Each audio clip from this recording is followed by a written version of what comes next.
કથાકાર મોરારી બાપુએ હિન્દુઓ પર થતા અત્યાચાર પર ચિંતા વ્યક્ત કરી છે, જેમાં બાંગ્લાદેશમાં હિન્દુઓ પર થતા અત્યાચાર પર દુઃખ વ્યક્ત કરતા મોરારી બાપુએ નિવેદન આપ્યું છે।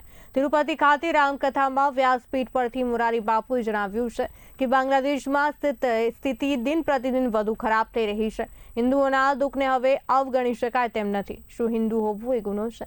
સમજાતું નથી કે હિન્દુઓમાં ખોટું શું છે। હિન્દુ એક બિંદુ પણ છે અને હિન્દુ સિંધો પણ છે।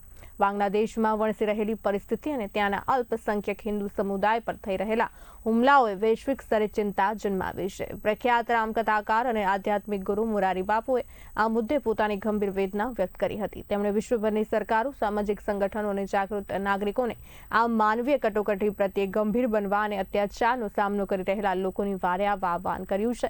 આંધ્રપ્રદેશના તિરુપતિમાં ચાલી રહેલી રામકથા દરમિયાન શ્રોતાઓને સંબોધતા મોરારી બાપુએ બાંગ્લાદેશમાં હિન્દુઓ પરના અત્યાચાર પર પ્રહારો કર્યા હતા। તેમણે કહ્યું કે ત્યાંની સ્થિતિ દિવસે ને દિવસે અત્યંત નાજુક બની રહી છે અને હિન્દુઓ પર થતા અત્યાચારને હવે લાંબો સમય નજરઅંદાજ કરી શકાય તેમ નથી।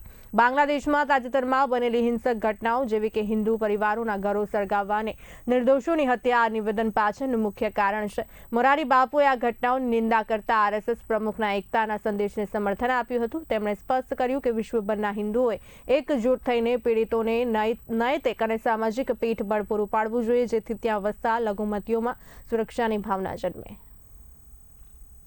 अब तो बांग्लादेश की स्थिति भी बहुत बिगड़ती जा रही है और हम सनातनियों को, हम हिंदुओं को बहुत नुकसान हो रहा है। वहाँ बहुत समाज, संस्थाएं, सरकार गंभीरता से सोचे।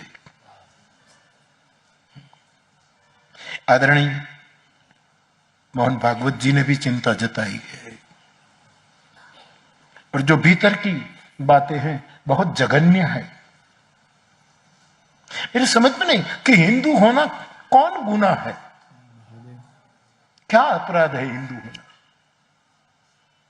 हिंदू बिंदु भी है और सिंधु भी है।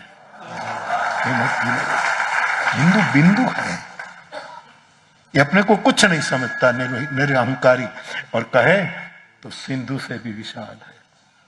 उसको जहां देखो वहां, जहां देखो